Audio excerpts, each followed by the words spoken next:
Hey guys, this is Rashab, and I'm back with day 4 of my Road to Civil War segment. And in this one, I'm reviewing the first Thor, which was directed by Kenneth Branagh, stars Chris Hemsworth, Natalie Portman, and Tom Hiddleston.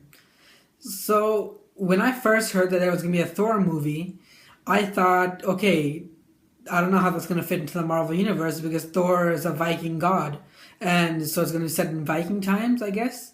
But because I knew Thor from Norse mythology, I didn't really know he was a comic book character until I saw this movie.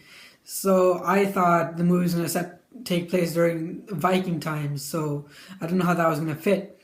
So when I saw the movie, when I first left the movie, I was mixed about it because I knew him from Norse mythology, so I thought, okay, wow, I totally butchered his character. But after reading some of his comics, I started to like the movie more. But at the same time, I don't think it's that good of a movie. So I'm gonna start out as usual with the positives. So first of all, I really liked Tom Hiddleston as Loki, and he's probably one of my favorite Marvel villains, one of the few good villains that they actually have, because Tom Hiddleston really brings the charm and the cunning of Loki to the big screen, and I really enjoy watching every scene that he's in. Um, I know I started off with Tom Hiddleston, even though Thor is the main character, and that's because I didn't really like Chris Hemsworth as Thor. I mean, he was good, he wasn't bad, but I felt like you could replace him with like anyone who looks like that, and you can still have Thor. It's not like he's bound to this character. So I like Natalie Portman as Jane Foster. Um, she really brought like the I guess scientific aspect to the film because Thor, like one of the quotes he used is that in his world, magic and science, like even though in our world they're opposites, in his world they're basically the same.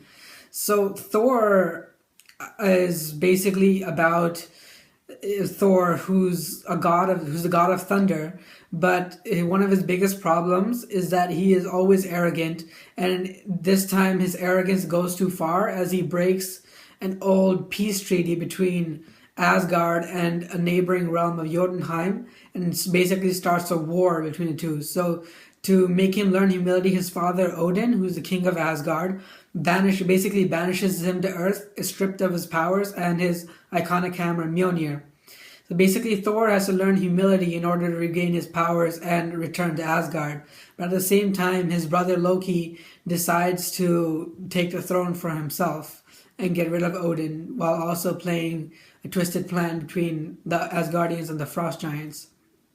So overall, this film, it was pretty good, but at the same time, there were some things I really didn't like about it. So besides like Tom Hiddleston as Loki and Chris Hemsworth giving an okay performance, the acting was overall, I guess most of the acting was pretty strong, but the others they fell short. So the actors I like besides Tom Hiddleston and Natalie Portman were Clark Gregg as Phil Coulson. Phil Coulson is actually one of my favorite Marvel characters of all time, especially seeing him in Agents of Shield. So I like Clark Gregg as Phil Coulson, and yeah. Other than that, the other actors they fell short. Kat Dennings as Darcy, the Jamie Alexander as Sif, and the three actors who played the Warriors 3.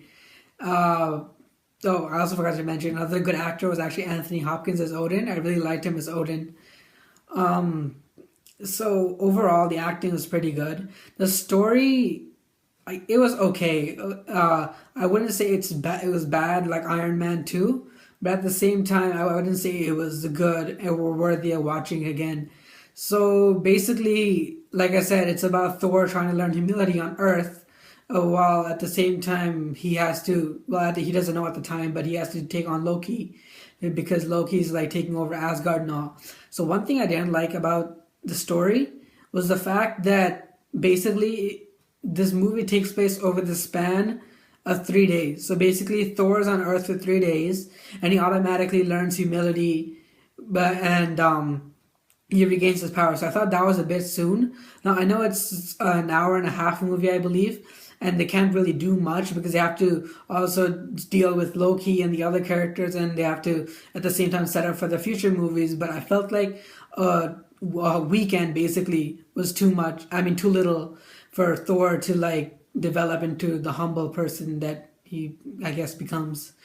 Um, so I really like Loki's storyline because it shows that Loki is like an outcast in Asgard. He's nobody really trusts him except for Odin. And basically, when he learns that he's actually the son of the frost giant, I mean, king of the frost giants, he basically flips out and then he gets mad at Odin, forcing Odin to go into some sort of a coma or whatever. And I felt like that was pretty dumb. Like, Odin's this all powerful person, and just because his adopted son is flipping out at him, he's basically falls asleep, goes into a coma. They call it the Odin sleep, and then he just wakes up when Thor regains his powers. So I thought that was pretty dumb. But other than that, I really like Loki's storyline and the way he maneuvered all the different like characters and all together. And his plan was pretty good because he basically wanted to. His ambition in life is to rule everything, and to do that, you have to first take over Asgard because Asgard is like the ruler of the other nine realms. So he basically wanted to bring the frost giants over to Asgard, starting a war between the two, and then he would kill the frost giants, and he would be seen as the hero of Asgard. So then Odin would have to make him king, or something like that. And at the same time, he sends the destroyer to take out Thor, so that way he wouldn't have any competition.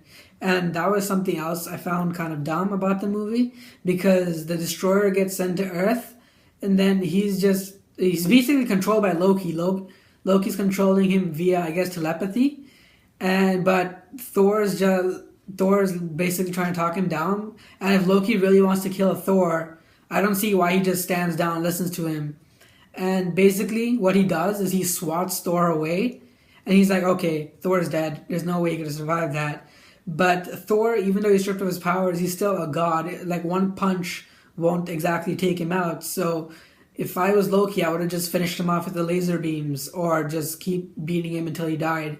But Loki just leaves Thor after one punch, and then Thor gets his hammer back, destroys the destroyer, and then he basically returns to Asgard to fight Loki.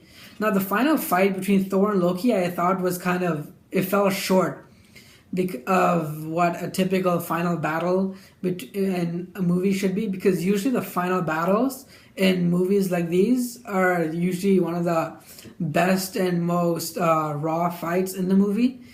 But this one I felt fell short because it was clear that Thor was way superior than Loki. Loki was just, I guess, more cunning than Thor, but Thor, he was more powerful, he was stronger, and he was clearly a better fighter. So Loki didn't stand a chance at all in this movie. I mean, he did land some good blows on Thor, but in the end, it was obvious that Thor was going to win. Even though he is the good guy, and the good guy usually wins, but usually the fight's set up that you don't know who's going to win. Or it makes you think you don't know who's going to win. So I thought the fight felt kind of short.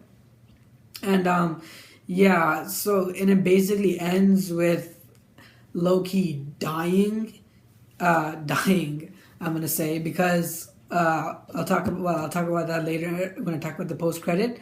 And then Thor basically he stays on Asgard because he has to destroy the Bifrost, which is like the teleportation machine that takes him to Earth. So yeah, and also I don't know much about Kenneth Branagh, but yeah, he did not direct this movie well, because there were lots of parts that felt messy, and I felt like part of that was his fault, because, like I said, the acting, while most of it was good, like Tom Hiddleston and all, like the main character, when the main character isn't delivering that great of a performance, that says something about the director. So yeah, I thought the direction was pretty bad. Other than that, yeah, this movie wrapped up, I felt, kind of quickly. Like, basically, like I said, it takes place over the span of 3 days. Thor starts a war, Thor gets banished to Earth. 3 days later, he gets his powers back, returns to Asgard, and takes out Loki. I thought that was kind of rushed. So, and there were some boring parts in this movie. Not many, but there were a few. And even the comedy that Marvel is known for, in this movie, it fell kind of short of the mark. So other than that, and the post-credit scene, it was cool and dumb. So what I thought was cool about it was the introduction of the Tesseract. So it shows Eric Selvig, who's one of Thor's human allies, meeting up with Nick Fury, and then Nick Fury basically shows him the Tesseract, aka the Cosmic Cube, and that plays a role later on in two other movies, Captain America: First Avenger and The Avengers. So I thought that was cool, seeing the introduction of an iconic Marvel, I guess, I don't want to say weapon, but I guess device, because in the comics it's one of the most powerful devices in the world. But then the thing I thought was kind of dumb, and the movie didn't even try to explain. So it showed that Selvig was standing next to a mirror, and then Loki comes in the mirror where Selvig's reflection should be.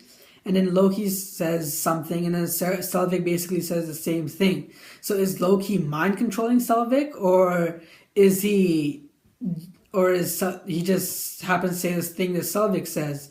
Because if you remember in the first Avengers movie, Loki uses the scepter to mind control Selvig. So yeah, I thought that was kind of dumb, and it didn't really explain it. Even feature movies don't explain what exactly Loki did or whatever, or even how he survived, because after the final battle, you saw him get like basically vaporized into all these different molecules. So I don't know how he survived that.